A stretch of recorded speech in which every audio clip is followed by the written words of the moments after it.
There are often attempts among media outlets and influencers and personalities, these propaganda mouthpieces, to frame immigrants as one thing. Illegal alien criminal rape. The illegal aliens. Illegal alien. Legal aliens Support illegal don't immigrants. have illegal aliens. Then the legal term for my people were slaves. You want me to use that term too? So look, let's just get the language right. We're talking about undocumented individuals that are human beings. Every time I hear this word, I think about my younger self, how normalized it became, how I didn't think much of it.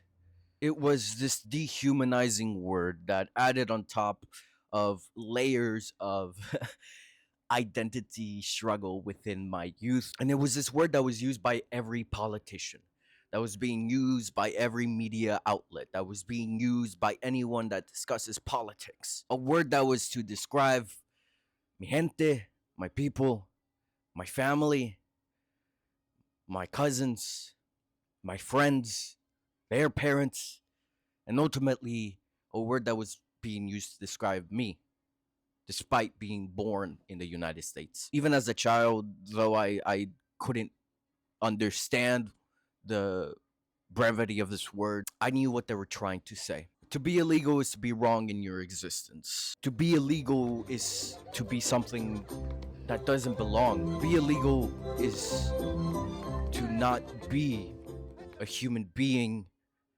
with dignity. It is a vile and dehumanizing tactic to describe a group of people, to dehumanize them, and to treat them however they deserve to be treated. It is a word to describe a people whose only purpose has been continuously to provide their families a better life. These are a people whose only crime is being born on the wrong side of an imaginary line, a wall that a country violently forced upon the land. It's that fucking line. A line that describes the validity of a person's existence. You were born on one side, you're a valid human being with rights and dignities that you are born with.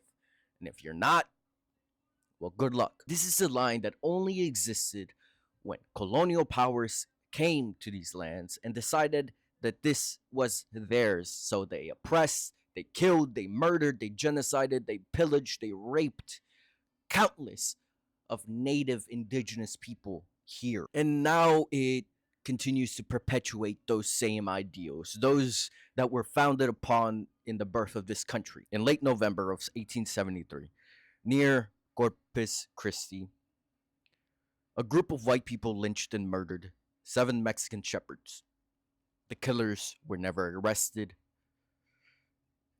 In July 5th, 1851, a mob of 2,000 in Downesville, California, watched a hanging of a Mexican woman named Juana Luisa.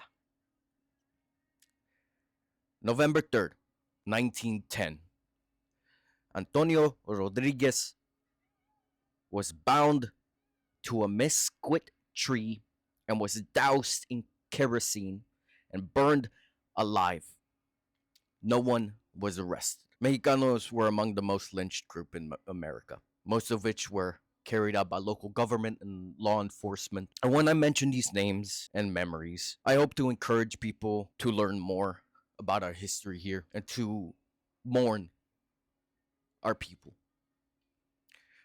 These are stories that are rarely talked about. People who are never mentioned in the history books. These are families who have been here since before Spanish colonialism. These are people who came to this country for better opportunities to provide for their families and their children and to live a better life. Historically, there have been many signs that included Mexicans among those who weren't allowed to enter white spaces. The systemic lynching of Mexican people only ended after a boycott movement of US goods was led in Mexico, added pressure from the Mexican government. Only then was there any kind of systemic reform. But let's look at what's happening today. 3 people have recently been murdered by ICE in Minnesota. A young child was used as bait to detain his father, and families are continuing to be separated, and there's no knowing the official number of how many people have been taken and where they are now. But we cannot let this grief be for nothing. It will never matter if you have your paper. You can and will be detained and taken by ICE under suspicion of being illegal. Children who are citizens have been deported. And when I discuss these things, I don't just hope that you'll be angry. I don't just hope that you'll be depressed. I don't just hope that you'll be tired and frustrated to see that nothing has really improved within this country and there's only been such incremental change in the system. I do not want to send people into this pit of cynicism of nothing ever changing, of nothing ever improving, of there being no hope, because there will always be hope. As of recently, there was a general strike in Minnesota. People banded together after the murders and executions of 3 innocent people. Deaths who have been captured on camera, people who have been doing nothing criminal, who were either recording or getting out of the way or trying to protect one another. And ICE did not care. ICE gunned them down. ICE executed them. Broad fucking daylight. And I want you to be angry. I want you to be disgusted. I want you to be fed up. Because this is not a thing that is only happening in blue cities. It's not a thing that's only happening in Minnesota. It's happening everywhere. Texas has the most deportations within this country. They are sending these people from Minnesota to Texas to detain them, to keep them in internment camps, to keep them in concentration camps, to force them to do labor, they keep them in inhumane conditions. The only thing you can give people in detention facilities are fucking blankets. But people are still fighting. The general strike worked. There is pressure among this government, and people will continue to fight until this ends.